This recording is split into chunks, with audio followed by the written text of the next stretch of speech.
I am Darién J. Davis, Chair of the Africana Studies Department at Rutgers-Newark, and I want to welcome everybody for this amazing event this evening. This is our first signature event of Black History Month, co-sponsored by the Department of Africana Studies and the Sheila Y. Oliver Center for Politics and Race in America. I want to introduce my first presenter, my colleague, Dr. James Jones, a partner in the program, and he is director of the Sheila Y. Oliver Center for the Politics and Race in America. His research focuses on racial representation and inequality and the experience of Black workers. He is author of the book, The Last Plantation, Racism and Resistance in the Halls of Congress. He will be joined by Clay Cane, the author of the best-selling book, The Grift. He will also be talking today about his book, Burn Down Master's House, a novel. Mr. Cane is a journalist, a novelist, and a radio personality. You can catch him on Sirius XM. I can add many descriptors and accolades to his name, but I would be remiss if I did not say that he is a former graduate of Rutgers-Newark Africana Studies Department, then called African American Studies. Please join me in welcoming Dr. James Jones and author Clay Cane. Welcome back to Rutgers. Yes, I was here 2 years ago for The Grift, and now I'm here for Burn Down Master's House. Again, we are so excited for you to be here, and I have been here for every book that you've released, from this to The Grift to this book. We are so excited that you're here, particularly as an alumnus of Rutgers-Newark, but also Africana Studies, where I am a professor. Each time that Clay is here, the audience keeps getting bigger and bigger and bigger. We have changed venues.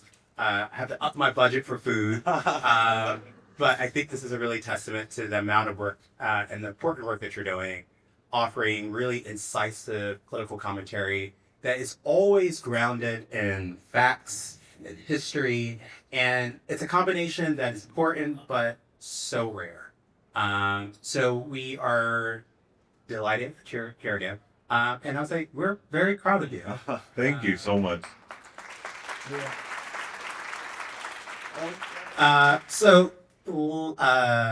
Last time you were here, it was for your second book, The Grift. I think you had just gotten off the View. Yeah. And a few days later, you became, for the first time, a New York Times best-selling author. Good. And while cooking, Rutgers-Newark helped you achieve that milestone. We put you over. Yeah. What is it? How did that make you feel, like both personally and professionally? It just felt like a dream come true. You know, I try to not get too caught up in lists and all that kind of stuff because, you know, it's political and everything. But every writer, every author for the most part has a dream to become a New York Times bestseller. To do it for The Grift was interesting because I can recall I had one editor tell me, who was a Black editor, she said that nobody wants to read a book about Black history from a Black author. And this was the time where like Tim Wise and other, White Fragility, other books were like kind of really blowing up with white authors writing about, whiteness and Blackness and all that kind of stuff. So I was really doubted, didn't have a lot of support. Whoopi Goldberg heard about the book and she told the folks at The View, the producers, she said, I don't ask for a lot, but I want that young man on the show. And that happened. And then days later, I was on The View. So that changed my life. And it was just incredible. And, I feel really good about Burn Down Master's House. This is fiction, historical fiction. And, they always doubt you. No matter what your credentials are, there's always a doubt. And I had folks say, no, you can't go from nonfiction to fiction. People just don't do that. And thankfully, with this book, I was able to say, I'm going to do what I want. And I believe it can work. And I know that it works right now for the Times. But to be at Rutgers right before the New York Times list hit, and to be here now the day before the New York Times list is going to hit, this means everything to me. This institution, We could talk about it more, but part of the reason why I wrote this book, historical fiction, is because of what I learned at Rutgers University. So it really means everything. I love this school. It changed my life. It changed who I was. Before I came here, I was a non-voter. I felt like F the system, nothing works, and this taught me that if you don't do politics, it will do you. And you have to be invested. You must show up. You must care. And you must resist as well. And much of this book is about acts of resistance, but still finding your radical hope. And Rutgers first showed me radical hope when I was a Black Studies major. Can I just give a shout out to all the Rutgers professors in the room right now. I see them in the front row and in the back. This is some good news. All right, so I have a whole bunch of questions. But can I say one thing though? So, I was here many years ago, like 20 years ago. But Dr. Wendell Holbrook is here, right? I took his class. It's amazing. I haven't seen you in a long time. I know. It's amazing to see you here. When I was here with Dr. Zain Abdullah, Right. Dr. Wendell Holbrook, and what I learned from you, it just changed my life. You pushed me. That was important. I believe you saw something in me when a lot of people didn't, as a boy from West Philly. And it's astounding to be here and see you here. And also, I know she wasn't Black Studies, but Dr. Barbara Foley. Proud of you. Yes. Oh my gosh, I adore Barbara Foley, but to see you here, it means a lot to me. So it was many years ago, and you look exactly the same.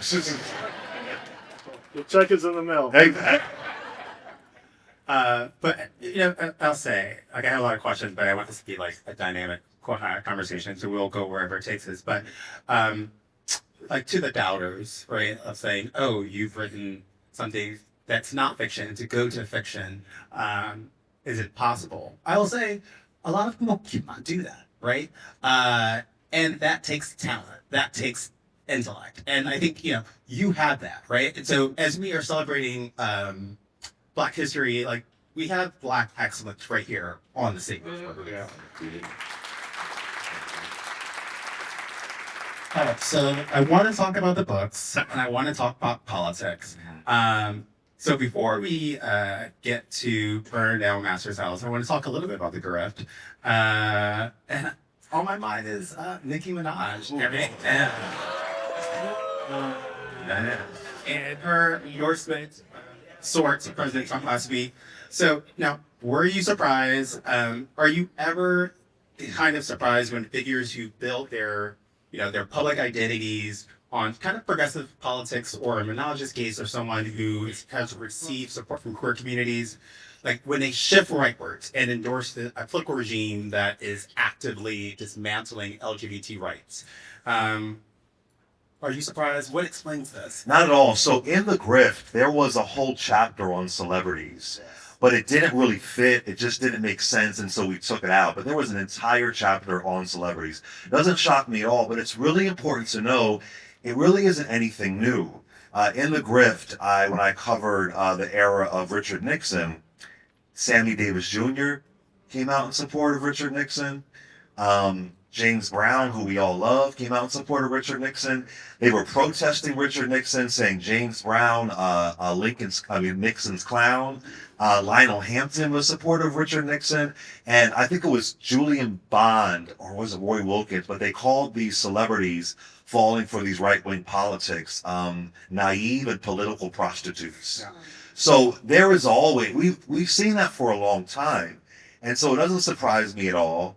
And it's a hustle, it's a grift, and it isn't always about for money, because Nicki Minaj has money, but it's for just the fame, being a narcissist. I guess she has her U.S. gold card residency, whatever she wanted to get out of it. Will you say it again? I heard that was fake. Oh, was it fake? Okay, whatever. Well, a lot of her is fake, so fine. It goes right in line. So yeah. I interviewed her though, many lifetimes ago. It was a fine, cool interview, and she was kind of dressed like a drag queen, and she was, really leaning on her LGBT fan base and all that kind of stuff, and it was fine. It was cool. I interviewed backstage at the Roseland, and she was doing a joint show with the Roots, Philly's own the Roots. So yeah, but it doesn't surprise me. And listen, we know how this story is going to end. She's the hip hop version of Stacey Dash, right? She's a bad version of, or even worse version of Omarosa. We know how this is going to end. You see what happened with Ice Cube, Kanye West. Remember Steve Harvey for a minute? We know how it's going to end. Because if they really cared about black politics and black people, they would go to somebody who would hold them accountable. They would sit down with the Urban League or the NAACP or Color of Change, or go to a local nonprofit in Newark, New Jersey, and they would engage people. Instead, go to a celebrity, right? And I always say this, when it comes to LGBT issues, you don't see them going to, Ellen DeGeneres or Neil Patrick Harris. They go to GLAAD, right? So with us, it's a way to infantilize us by focusing on the celebrities. But at the end of the day, she'll ride this grift out for a minute, and then she'll go on the apology tour, and then we have to decide if we're going to let her back into the culture. That's the thing. When someone does something so egregious, what really bothers me is that I know she's just a random mediocre rapper, I get it. But she called for Don Lemon, right? No, but she ain't no Lord Hill, you know what I mean? But, she ain't, she ain't glad, But she called for Don Lemon to be arrested. Now, again, I know, pop slug, whatever. But for her to say that about a black man, a black journalist, as much she's talking about being a black woman and experiencing sexism and all that kind of stuff, that was horrible. And then days later, he is arrested and charged with the 1871 KKK Act. So people say these things, it's irresponsible, it's harmful, and it's not all about her, but the grift is very dangerous, and we have to call it out. And sometimes not her, they're looking for access to power. Clarence Thomas is one of the most powerful black men in America. Do you understand that? In the grift I broke down, he said his goal was to overturn all laws based on race.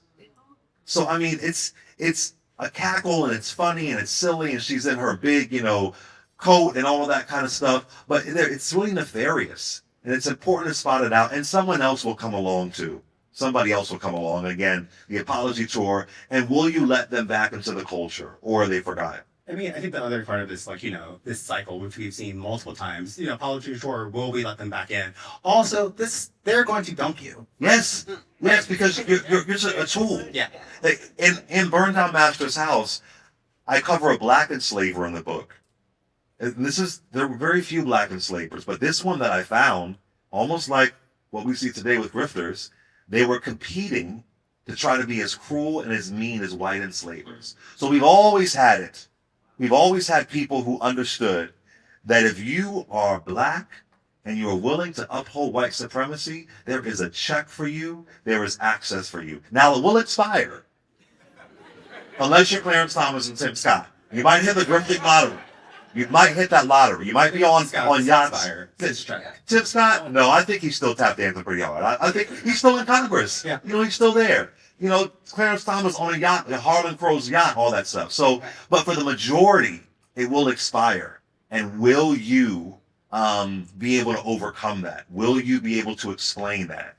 For me, Candace Owens, her rebrand, this is a woman that said the NRA was created as a civil rights group to protect black folks from the KKK. She said that. And then the Breakfast Club will have her on their television show, on their radio program, and interview her like she said nothing. So it's a cultural conversation. It's so many things, and it can be very, very dangerous and result into bad policy. Let's turn to your latest book, right?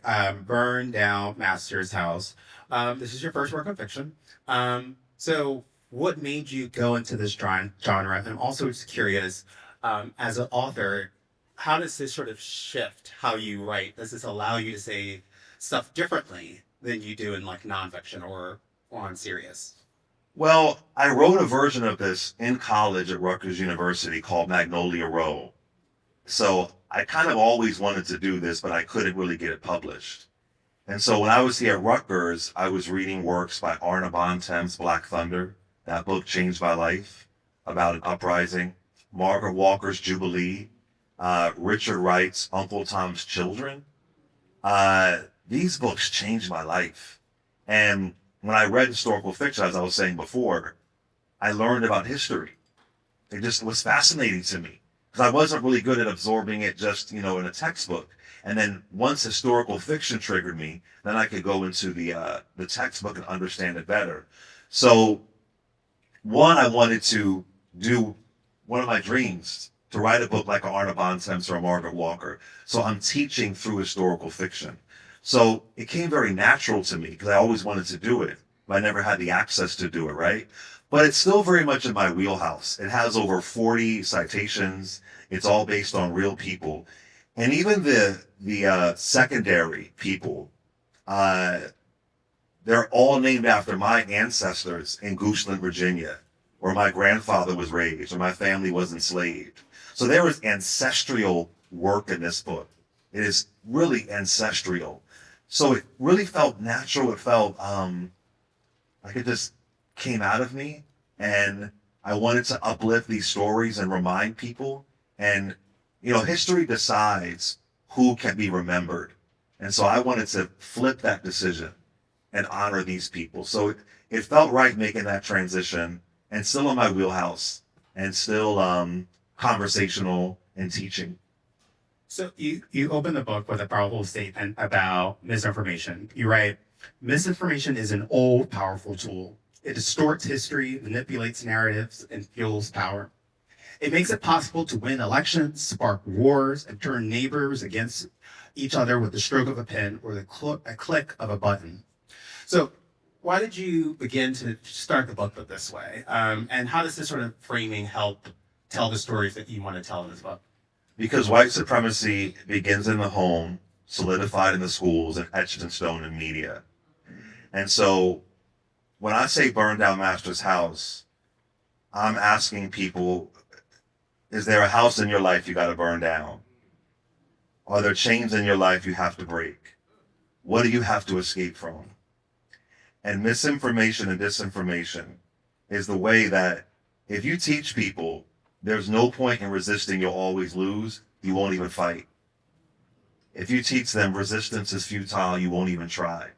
So I wanted to show people, despite the lies, I'm burning down lies in this book, that Black folks didn't fight back, that they were docile, that it was a choice like Kanye West said, right? That is dangerous. It's propaganda. It's what they call the lost cause narrative, and it still exists today. So that's why you have people on CNN who are fitness influencers babbling about slavery. That's why you have so much propaganda being spit out on these legacy media outlets. Nobody's challenging. Do they not know any better, or is it intentional? I don't know. Either way, I want to burn it down. And my hope is that this book will trigger people to think about someone like Thaddeus Stevens differently. Trigger folk to think about the complicity of white women in slavery, right? And again, ignite a flame within you. Ignite a flame within you, whether that's going to the voting booth, teaching your kids, your nieces, your nephews, whatever that is. Ignite it within you. So we are in a war right now. We've been in a war for a long time as far as misinformation, but with social media, the things I see today, it is toxic. It is funded. You have Turning Point USA out there. They're attacking universities. So if we would have told this story of slavery centuries ago, we'd be in a much different country. So that was why I felt like it was really important to frame it in that way, because the history isn't the same, but it certainly rhymes. Yeah, I would say, this has been my 9th year at Rutgers, and as a professor, I am particularly concerned, and this opening just struck a line with me because I think misinformation and disinformation is real, right? So, we started classes 2 weeks ago, and so, I'm talking about plagiarism, here are my policies, but also AI. And so, there's a whole conversation about AI is wrong, but part of it, the way I'm framing with my students is, I am concerned for us right now. And like, I think the work that we are doing in universities is learning how to think critically about power. And they do not want us to be able to have this education, to think critically about power structures. And there is a reason why, Africana departments are being delegitimized, right? Their accreditations are being taken away, right?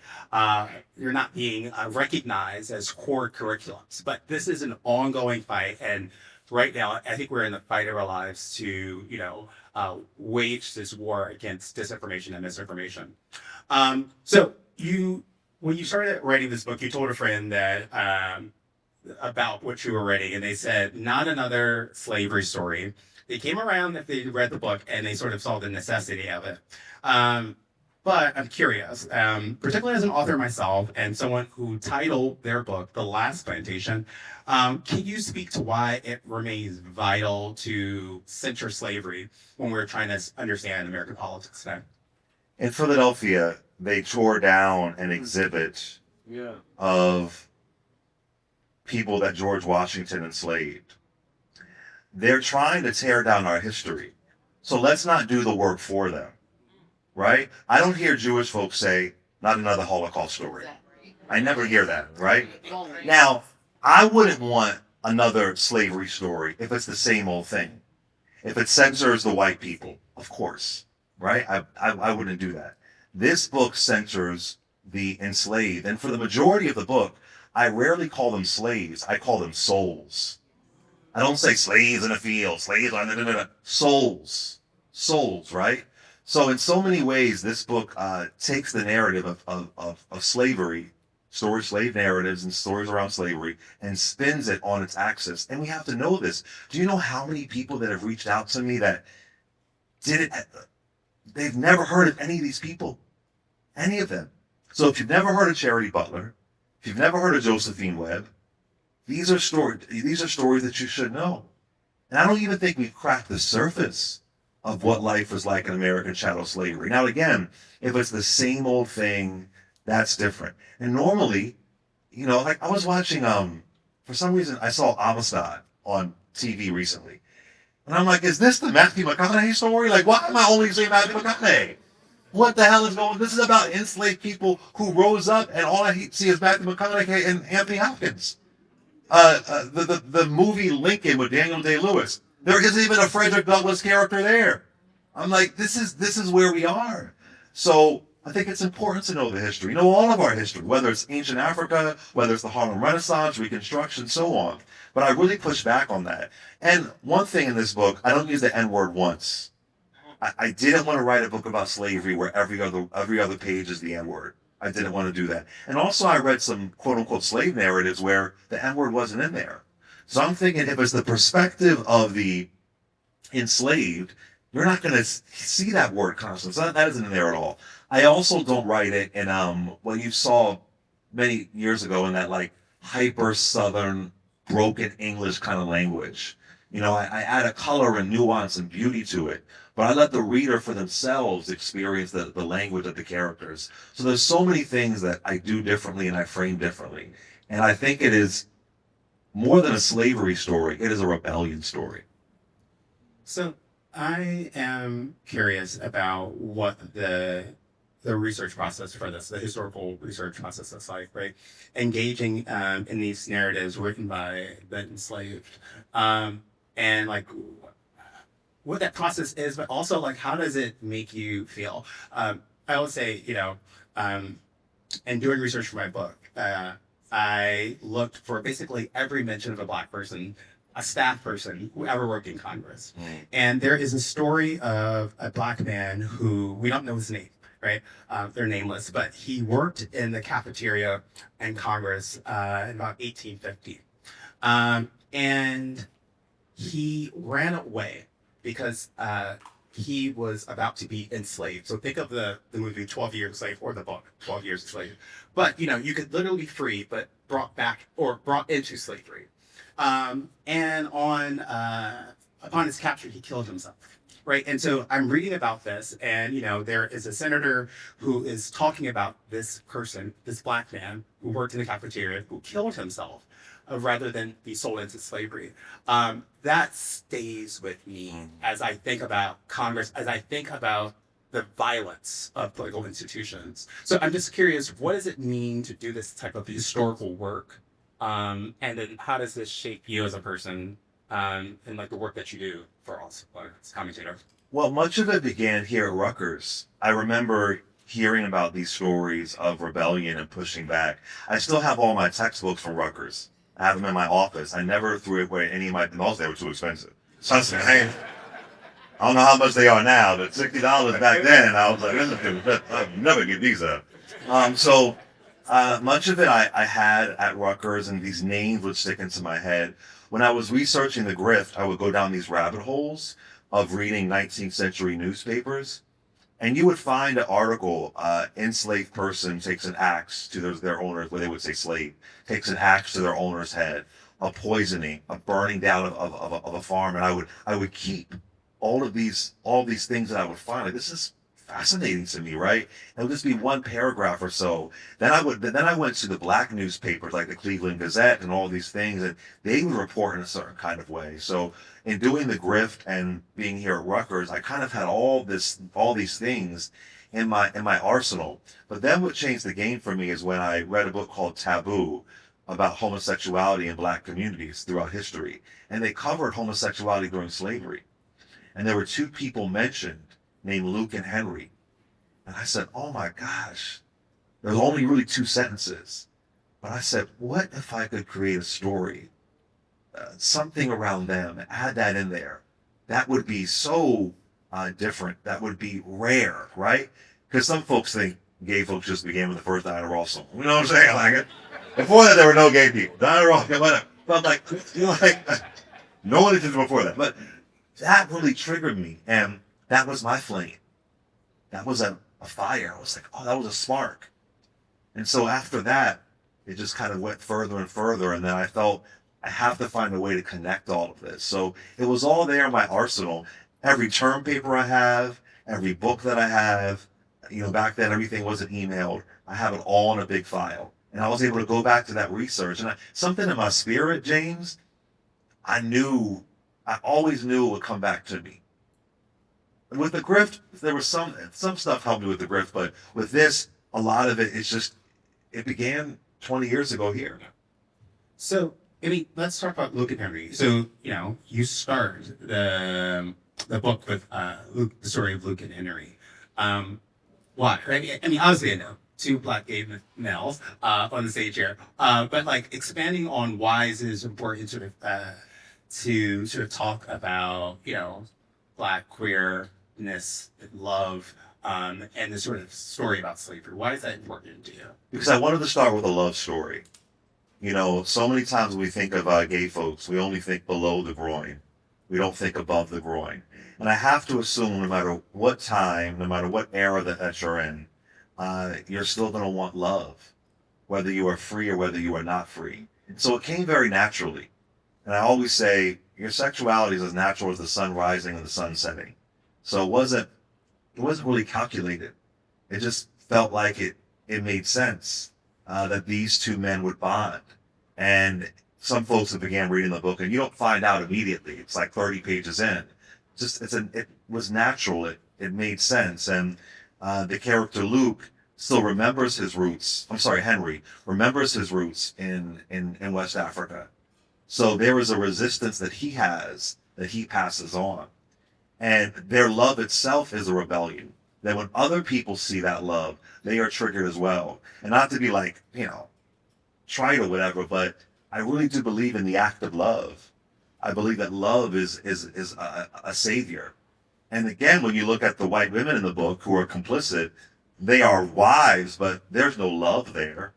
They are enacting hell because they don't feel loved. Right? Because they themselves don't have the access they wish they had, right? So that's just demonic behavior there. But with these 2 characters, it was pure. And Henry has an obsession with fire because fire is transformation. Fire is a cleanser. fire can be a rebirth, and he's able to pass that on. So it all just felt very natural and clear. And the way that I write, I always write the beginning and the ending. Even when I wrote papers in college, I was never good at doing outlines, beginning and ending. So I always knew what the beginning and the ending would be. And I knew I had to start with them. Yeah, I mean, I think there's something particular about Henry in that love opens up possibility, right? There's a certain optimism, right? Yeah. That allows you to dream and like not be succumb to this like reality, right? Love makes you do things that you otherwise would not do, right? It makes you productive, makes you fight, makes you resist. All right, so at the core, burning down the master's house centers people who rise up against the system, as you described, and act hell upon them. What do you think these characters can teach us about resistance? Actually looks like beyond slogans and symbolism. You know, knowledge manages terror. So we're in this space of terror and anxiety and stress.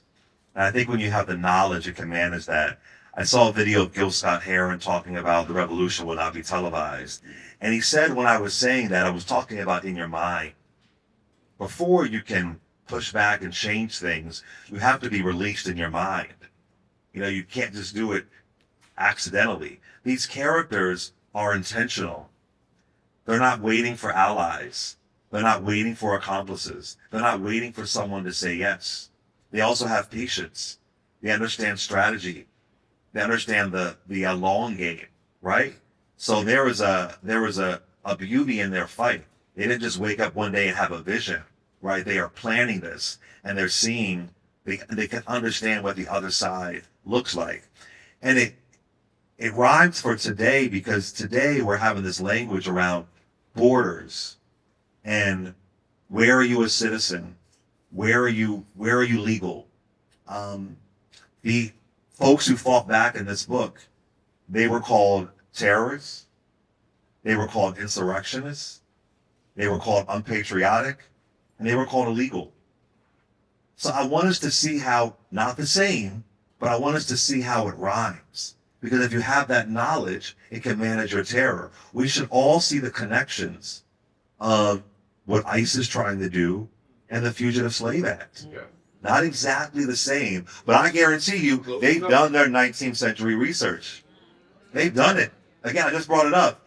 The KKK Act of 1871 against Don Lemon, they're doing their research. My fear is, too many folks on the progressive side haven't done theirs. We should know the connection immediately. You don't have to go to Nazi Germany. You don't have to go to North Korea. You can stay right here. In 1985 in West Philadelphia, they bombed the block. Osage Avenue, were blocks away from where I grew up. Like, you don't have to go to another country. Hitler was inspired by Jim Crow.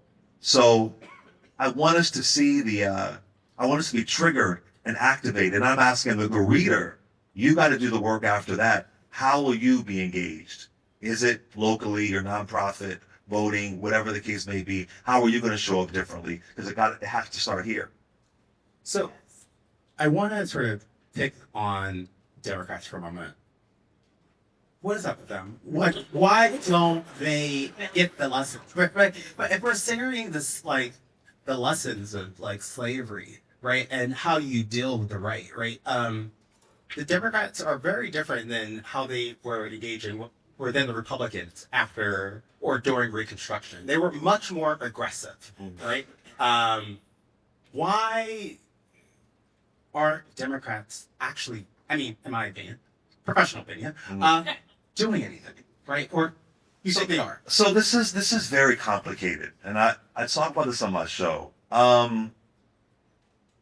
Today marks the day, February 3rd, 1870, when the 15th Amendment was ratified and black men got the right to vote, not black women, sadly.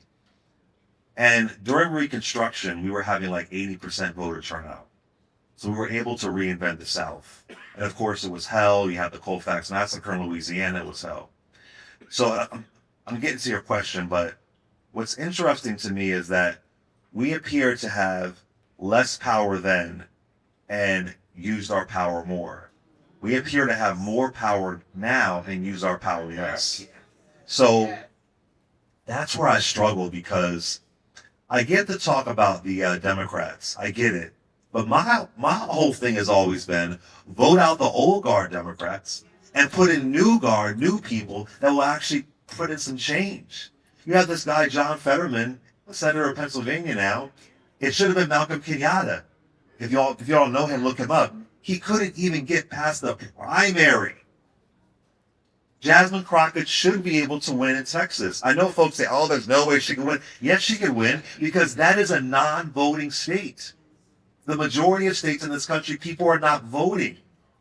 So there's that. There's that I've interviewed so many amazing candidates, firebrand candidates, and there's money in politics and so on, and they can't even get into office to change things. So I just feel like if you don't like them, you got to vote them out. I mean, Kamala Harris won Jersey only by 5 points. That was terrifying. Biden won Jersey by 14 points. So there was a structural underpinning of power, of race, of gender that I just think we're not tackling. And then you have the Democrats who are establishment that want to go back to the Bill Clinton days. They forget the Obama coalition. They want to go backwards. They want to go back to when they won Louisiana and Arkansas and all that good stuff. So I have a frustration there. I really do, and I call them out. I'll call out Cory Booker every damn day on my show. Yeah. I'll call it out. But then my heart goes to, well, if you don't like it, you got to vote the motherfuckers out. They keep on getting reelected. And on a federal level, I know there is massive voter suppression, but I'm talking about on a basic city council level, a school board. You know, I live in Jersey City, which has a large Indian population. And there's been a lot of Indian folks who got on the city council and the school board. And I've heard some complaints about it. I'm like, I ain't mad. They went out and voted. They voted their asses off. You know, so there's that. And listen, the ones who aren't doing good work, I want them to go. And then there's the side of the progressive Democrats who can sometimes finger wag at black people. Because we've always had to vote pragmatic. We've always had to think, you know, my grandfather in 1964, he had to choose between Barry Goldwater and Lyndon B. Johnson. My grandfather could not stand the Vietnam War. It outraged him. Nonetheless, he voted for Lyndon B. Johnson. Because if Barry Goldwater would have won, that would have been a disaster. We had that same choice, Kamala Harris and Trump. So I'm frustrated with Democrats, I am, but I think the power is within us. See, now though, I think that I hope we have serious elections again. I don't know. You know, when I said last time 2024 was one of the most important elections of our lifetime, I really meant that. So I have an anger, but if we ain't kicking them out, then they're going to stay in there.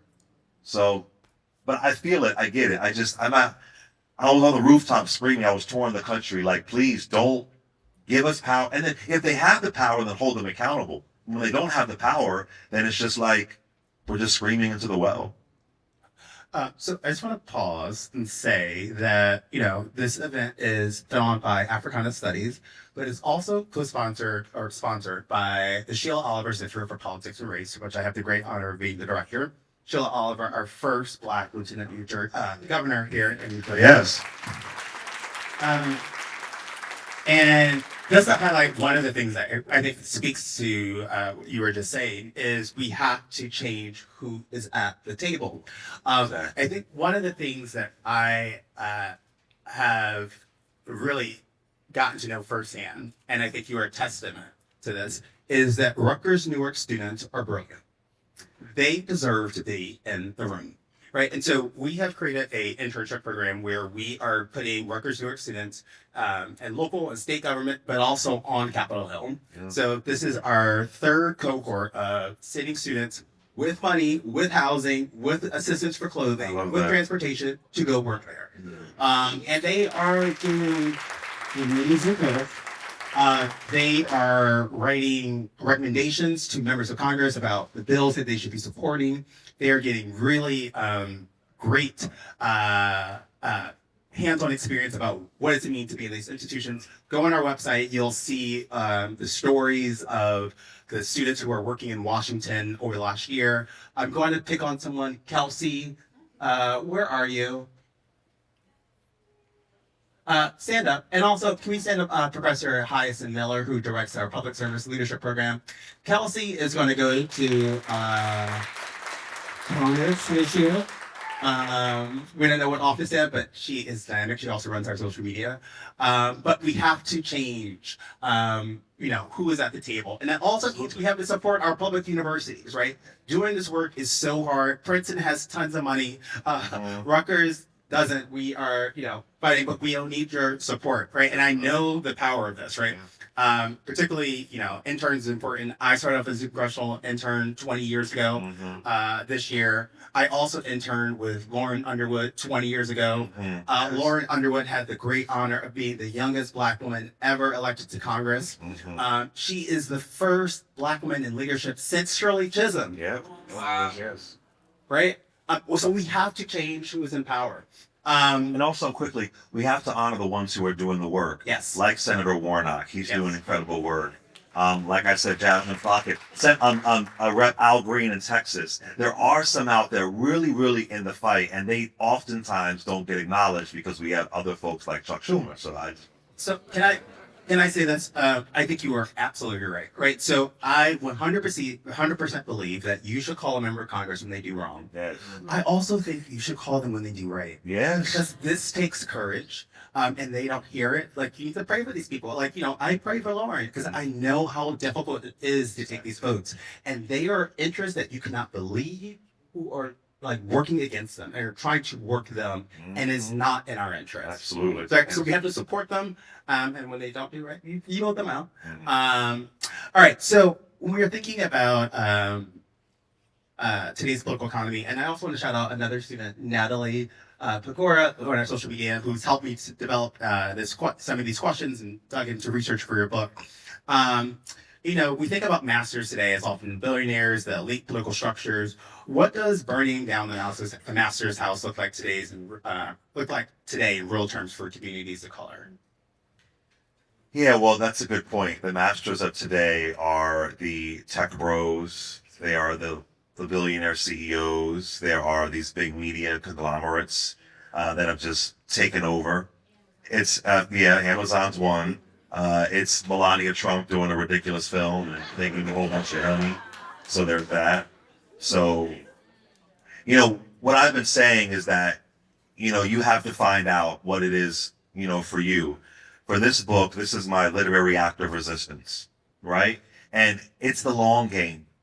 It is the long game. Republicans began trying to destroy everything when that 1964 Civil Rights Act passes. The next day they're working at it, and they're still working at it, right? So again, it could be a flame, it could be a spark. It's not going to be instantaneous. So I look at it as showing up and showing out when it comes to voting. I look at it, like I said earlier, knowledge manages terror, passing on that knowledge to other people. What you're doing right here at Rutgers University, that's crucial. And I think it's important that we try to be as deeply engaged in our communities as possible. We are in a states' rights country right now. And I hate that language, but we are. We're in a states' right. We're in a county rights country at this point, right? So we're locally, this space is very disturbing and scary and dangerous. But the other thing too is there's a line in the book. I think I said it before. Don't let them take what they can't touch. You got to find out what they can't touch from you. You got to find out what your superpower is, right? You have to observe, not absorb. You can't take everything in. You got to turn it off sometimes. They want to scare you into obedience. So you've got to find out what resisting looks like for you. For me, I have a platform. I have SiriusXM. I'm an author. For you, it could be a variety of things. Whether it was not supporting Target. I know some folks don't like the No Kings protest, but they do have a training for a protesting system that you can join that, but not actually be to the protest if you don't want to. So there's so many things that you could do. The answer is right in front of us, but I think you have to be triggered and activated and be inspired. Now, are we going to end the Constitution? Probably not. We're not going to rip it up and start over. And if we did, who would actually rewrite it? But I say whatever it is within you, it's got to start within you. All right, so I have one or two more questions. All right, thinking about like what's happening in politics. Last week, the Department of Justice arrested 4 Black journalists, including Don Lemon and Georgia Fort, following on their reporting of a protest at a Minneapolis church where a pastor was exposed as a field director for ICE. So, as a Black journalist and media commentator, what was your reaction, and what do you think these arrests signal about the current state of our democracy? I called it in 2024. I said they're going to arrest journalists. They're going to attack the media, and they're going to start big. You know, they wanted to go with Don Lemon because that's a big sign. They care about media and fame and attention.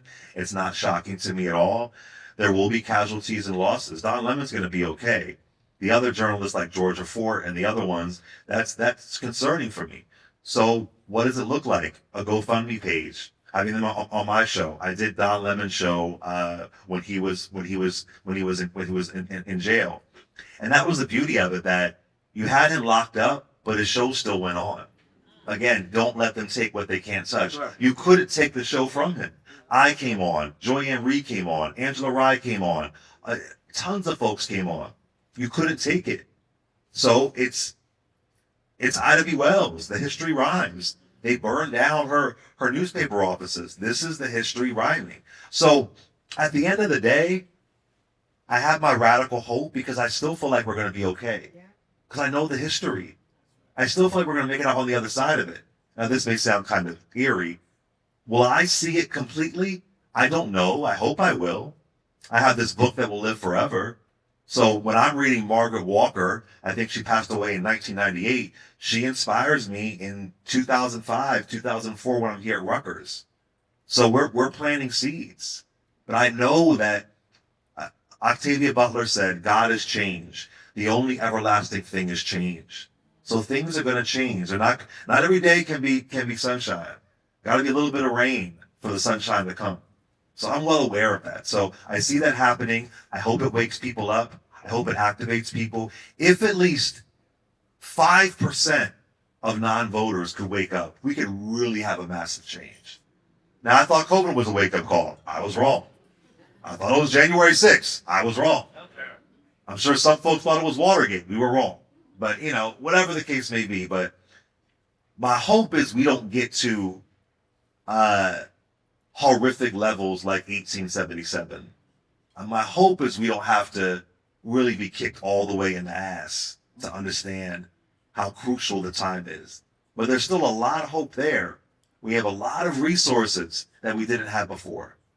So, you know, I teach about racism in American politics this time course. Hi, students. I see you just here. Hi, Gabby. And so it is not a, it's kind of depressing. But I'm like, you know, I would say I'm also an optimist, right? I'm an optimist because, you know, I study history, I study Black history, and I recognize our agency, our power to, you know, change things. Where are you optimistic? I feel like I felt like you've left us empowered, but where are you optimistic in what you're seeing today, despite the news headlines? You know, it's interesting. I've been touring the country, and y'all know Reese Colbert, right? My girl Reese Colbert. Yes. We've toured. You know, I'm optimistic when I'm on the ground talking with people. You know, when I hear so many stories and I hear so many people who are passionate and who care. You know, it's easy to be in your dystopian, toxic bubble. So when I'm out there on the streets, being in Texas, being in Chicago, being in Atlanta, being all over, being in Washington State, I've been all over the past few years, and even touring the Griff, talking to so many young people. I talked to this young man from Morehouse, Fredrell Green, and I said, are you scared? He goes, I'm a Morehouse man. Like, I ain't never scared. And I mean, so I feel it, and I also rely on my faith. My faith is very complicated, and faith in this book is complicated. So I always say when I want to read the words of God, I read James Baldwin. When I want to hear the voice of God, I listen to Bessie Smith.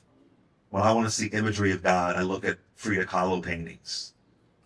And lastly, I'll say, my best friend, Alexa Munoz, she died May 25th, 2025 at 11:40 a.m.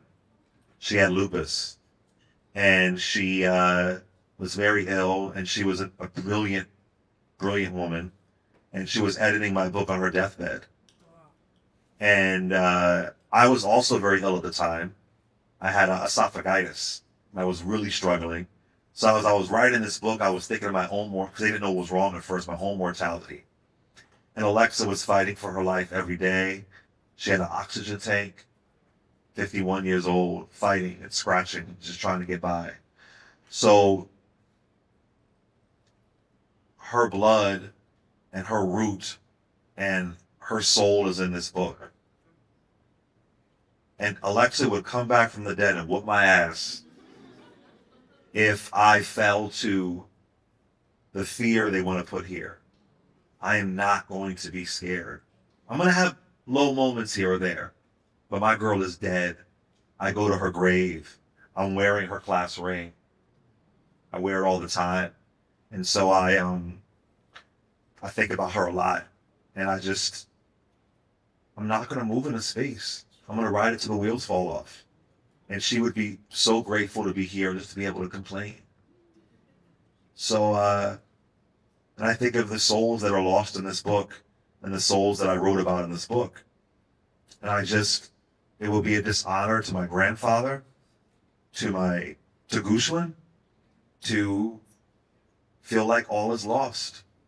I'm just going to believe to the very end. So that's what keeps me optimistic, my girl's spirit and all those things around me.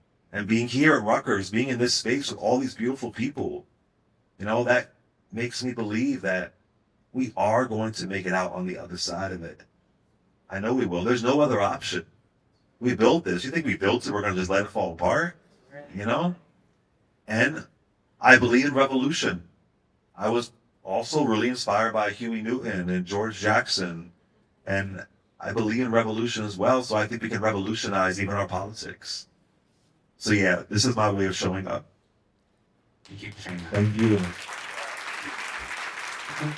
I think we have time for 2 quick questions from the audience. Gabby? And right here. Just 2? I feel terrible. It's cold, so I saw the smoke, y'all.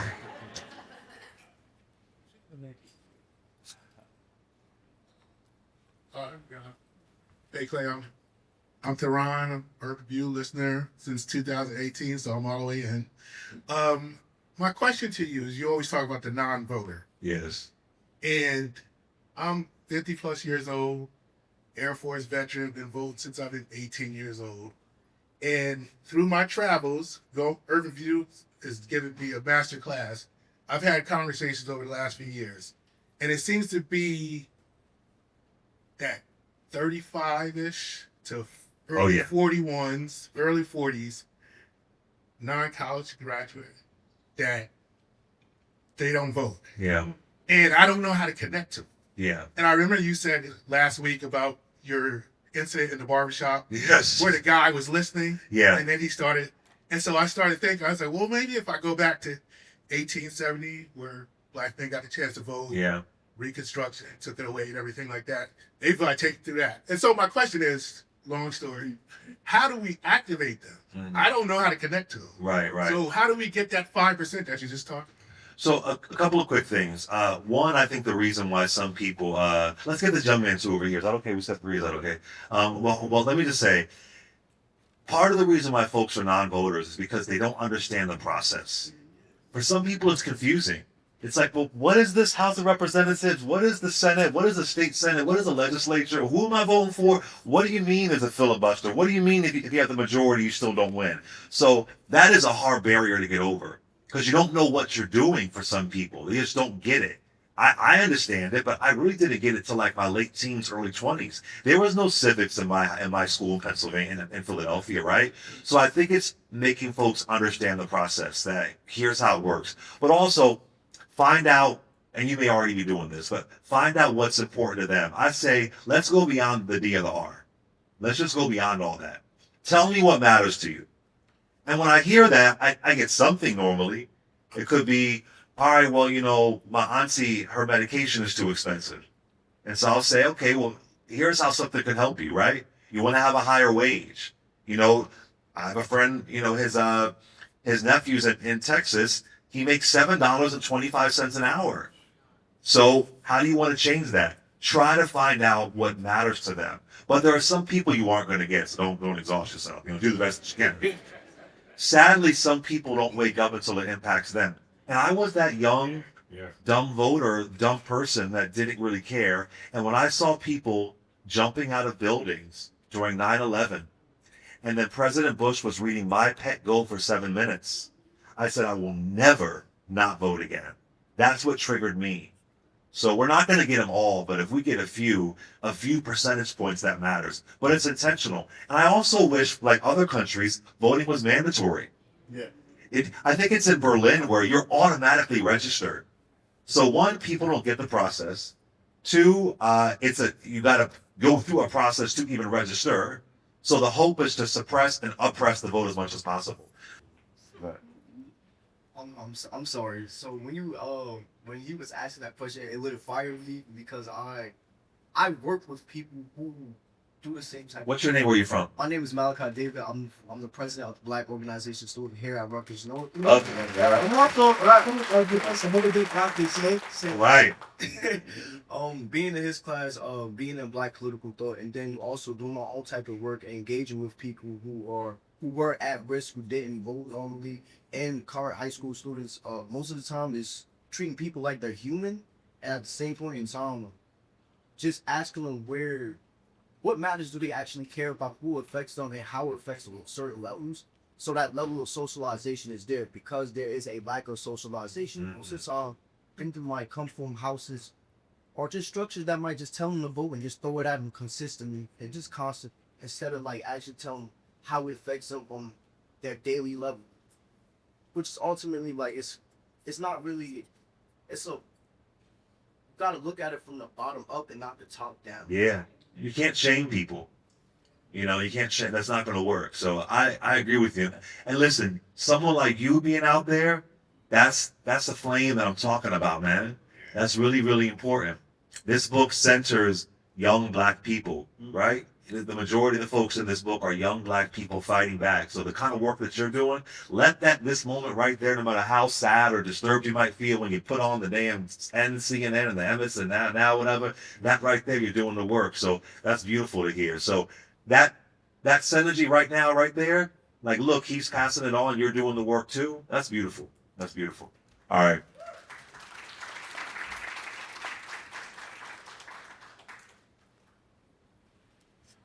Hi.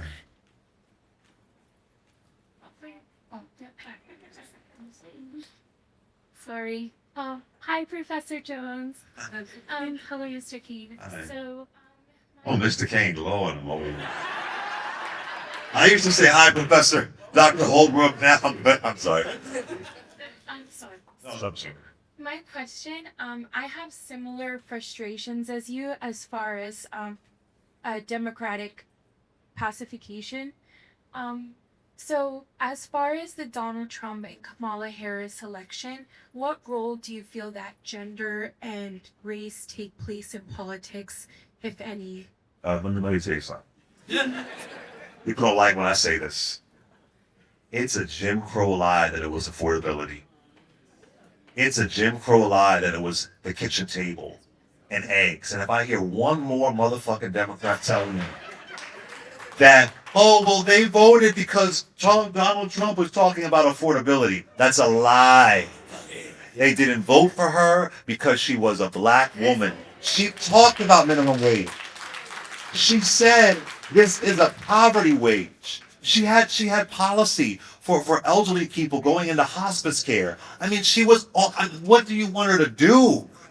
He said there should be no minimum wage. He said that when he was in drag as a McDonald's worker, right? He said, I have concepts of a plan. Don't piss on my leg and tell me that it's raining. She had superior policy. She mollywopped his ass during the debate. Yeah. Remember that debate? Yeah. She mollywopped him. He was humming. Da, da, da, da. It was so clear. So We don't live in a meritocracy. If all things were fair, she would have won. So you can't tell me that it's all about affordability. And right now, the price has not gone down. Things are still expensive. So it's the lies. And they say it every single day on these TV networks. Yeah. You hear all these things, and it's outrageous. So now, was Kamala Harris perfect? No, she wasn't perfect. But on her worst day, she was better than Trump on his best day. How many of y'all have been in a job where you were more qualified, where you were more skilled, and somebody got hired over you? You've been in a job when you're the first one there, the last one to go, and the other person who leaves early and is late still gets hired over you. To deny that it was race and gender is just ludicrous to me, and it outrages me. And, you know, we often only see women through the lens of men. You know, one of the women in this book, Josephine, people are loving this character. Her rebellion has nothing to do with a man. And sadly, a lot of people in this country were only able to see Kamala Harris as president if Joe Biden got a second term and then stepped down. And that's sad. Her policies were good. She had policies. She was doing town halls. She was talking to people. And Donald Trump could sit there and do his little rally at Madison Square Garden, say horrible things about Puerto Rico and immigrants and all that kind of stuff. And now here we are. So that's will always anger me. And sadly, I'm going to tell you something, and I mean this with my heart, because I know this country.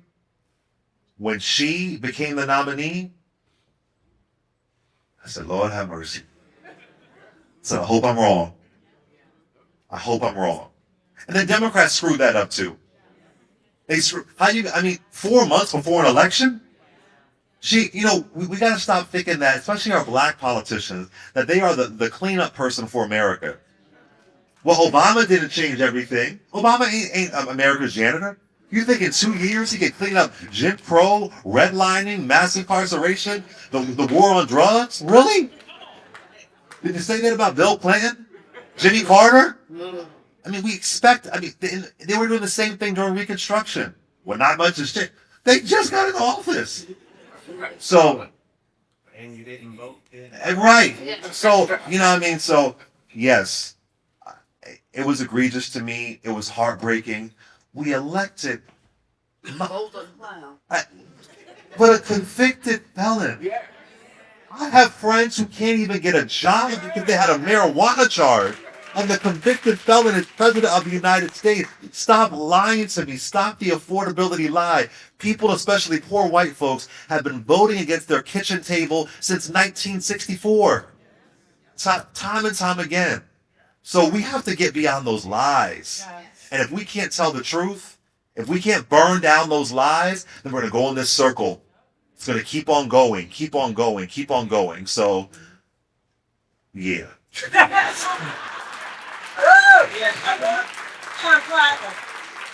Burn it down. Blow it until I saw the smoke.